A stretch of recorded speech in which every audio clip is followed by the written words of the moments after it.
వేములవాడ మున్సిపాలిటీలో కాంగ్రెస్ పార్టీ విజయం సాధించడం ఖాయమని ప్రభుత్వ విప్ ఆది శ్రీనివాస్ ధీమా వ్యక్తం చేశారు. గురువారం వేములవాడ పట్టణంలోని ఎస్ఆర్ఆర్ ఫంక్షన్ హాల్లో కాంగ్రెస్ పార్టీ మున్సిపల్ ఎన్నికలపై సమీక్ష సమావేశం నిర్వహించగా ఈ సమావేశానికి ప్రభుత్వ విప్ ఆది శ్రీనివాస్ ముఖ్య అతిథిగా హాజరయ్యారు. ఈ సందర్భంగా ప్రభుత్వ విప్ ఆది శ్రీనివాస్ మాట్లాడుతూ మున్సిపల్ ఎన్నికల్లో కాంగ్రెస్ పార్టీ జెండా ఎగురవేయాలనే లక్ష్యంతో ప్రతి ఒక్కరూ కష్టపడి పనిచేశారని అభినందించారు. ఎన్నికల్లో కాంగ్రెస్ పార్టీ అభ్యర్థులకు ఓటు వేసిన ప్రతి ఓటర్కు ధన్యవాదాలు తెలిపారు. ఇటీవల జరిగిన ఎన్నికలపై పార్టీ సమీక్ష చేపడుతుందని, రానున్న రోజుల్లో పార్టీని మరింత బలోపేతం చేయడానికి కృషి చేస్తామని అన్నారు. ప్రచార సమయంలో పలు వార్డుల్లో పర్యటించినప్పుడు అనేక సమస్యలు ఇంకా పరిష్కారం కాకుండా ఉన్నాయని, గత పాలకులు ప్రతి వార్డులో సమస్యలను గాలికి వదిలేశారని అన్నారు. వేగంగా అభివృద్ధి చెందుతున్న వేములవాడ పట్టణాన్ని మరింత అభివృద్ధి దిశగా తీసుకెళ్తామని హామీ ఇచ్చారు. అన్ని వర్గాల ప్రజలకు కాంగ్రెస్ పార్టీ ఎల్లవేళలా అండగా ఉంటుందని, కష్టపడి పనిచేస్తే ప్రజలు తప్పకుండా గుర్తిస్తారని అన్నారు. బీజేపీ, బీఆర్ఎస్ పార్టీలు ఫెవికల్ బంధంలా కలిసి కాంగ్రెస్ పై అసత్య ఆరోపణలు చేశాయని ఆరోపించారు. ఓటమి భయంతో ఉద్రిక్తత సృష్టించే ప్రయత్నాలు చేశారని, అయినప్పటికీ గత 2 సంవత్సరాల్లో చేపట్టిన అభివృద్ధి పనులను ప్రజలకు వివరించి ముందుకు సాగామని అన్నారు. ఈ సమావేశంలో పట్టణ కాంగ్రెస్ అధ్యక్షులు చంద్రగిరి శ్రీనివాస్ గౌడ్ తో పాటు నాయకులు, కాంగ్రెస్ పార్టీ కౌన్సిలర్ అభ్యర్థులు పాల్గొన్నారు. సమాచారం ప్రకారం నాకున్నటువంటి ఆలోచన ఈ 1 నుంచి 28 వారిలో మీతో మమేకమై తిరిగినప్పుడు ప్రజల మూడ్, ప్రజల పల్స్, ప్రజల ఆశీర్వాదం బట్టి చూస్తే ఆశ్చర్యకరమైనటువంటి ఫలితాలు రాబోతున్నాయి. వాటి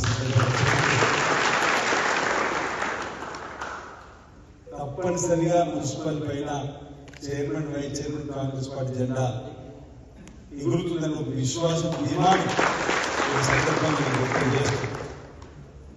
నిజంగా ప్రజలు దేవుడు, ప్రజల మూడు ఆ విధంగా కనిపించిన సందర్భంలో కొన్ని వార్డులు కౌన్సిల్కి సంబంధించిన దానిలో ముందుగా ఎదురీతను ఇబ్బందులు లేకపోతే ఈ విధంగా ఎంపిక చేయడం ఎలానో అనే దానిలో 1-2 రోజులు ఉన్నప్పటికీ నేను 1వ వార్డు, 2వ వార్డు, 3వ వార్డు నుంచి మొదలుపెట్టి అభ్యర్థులు ఎంపికైన తర్వాత 4, 5, 6, 7, 8 చేసిన 28 వార్డులో వరుస కూడా చెప్తాము.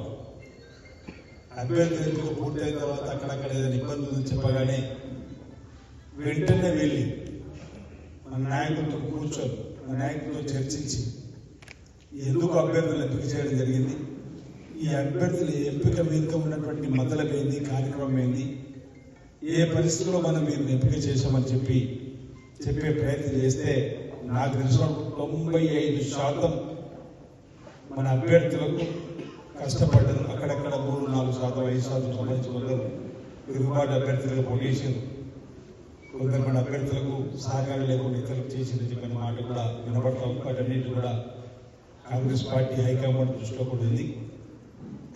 విజిలెన్స్ రిపోర్ట్లు కూడా ఎవరు చేశారు, ఎవరు చేయాలని చెప్పనేది కూడా ఉంది.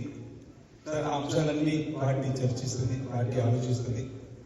కౌన్సిల్ అభ్యర్థులు పోటీ చేసిన వాళ్ళు కూడా ఏదైనా చెప్పినా అది ప్రభుత్వంలో ఉన్నాం కాబట్టి ప్రభుత్వ పరంగా వెళ్ళడానికి అవకాశం, పార్టీ పరంగా కూడా అభ్యర్థుల ఆలోచన విని ఏం చేస్తే బాగుంటుంది, ముందు మరింత ఈ వార్డులో కాంగ్రెస్ పార్టీ బలోపేతానికి, తద్వారా వచ్చే ఎన్నికల్లో కాంగ్రెస్ పార్టీ గెలవడంలో తీసుకునే కార్యక్రమాలకు మీ సూచన సలహాలను తప్పనిసరిగా తీసుకొని ప్రతి వార్డులో కాంగ్రెస్ పార్టీ బలోపేతానికి కృషి చేద్దామని చెప్పిన సందర్భంగా తెలియజేస్తుంది. నిజంగా నేను వార్డులలో తిరుగుతూ ఉంటే ఆ 10 ఏళ్లలో జరిగిన అభివృద్ధి ఇంకా కనిపిస్తూ ఉంటుంది. మనకేమో ఆ 10 ఏళ్లలో పడవబడ్డటువంటి పనులు, ఆ 10 ఏళ్లలో గాలి వదిలేసిన పనులు మనం పట్టడానికి ఇచ్చినప్పుడు గాలిలో పెట్టామనుకుంటున్నాం. ప్రధాన అంశాలు బ్రిడ్జి కానీ, రోడ్డు కానీ, దేవాలయం కానీ, మురుగులకు సంబంధించి ఇవన్నీ మనం చెప్పుకోగలిగాం.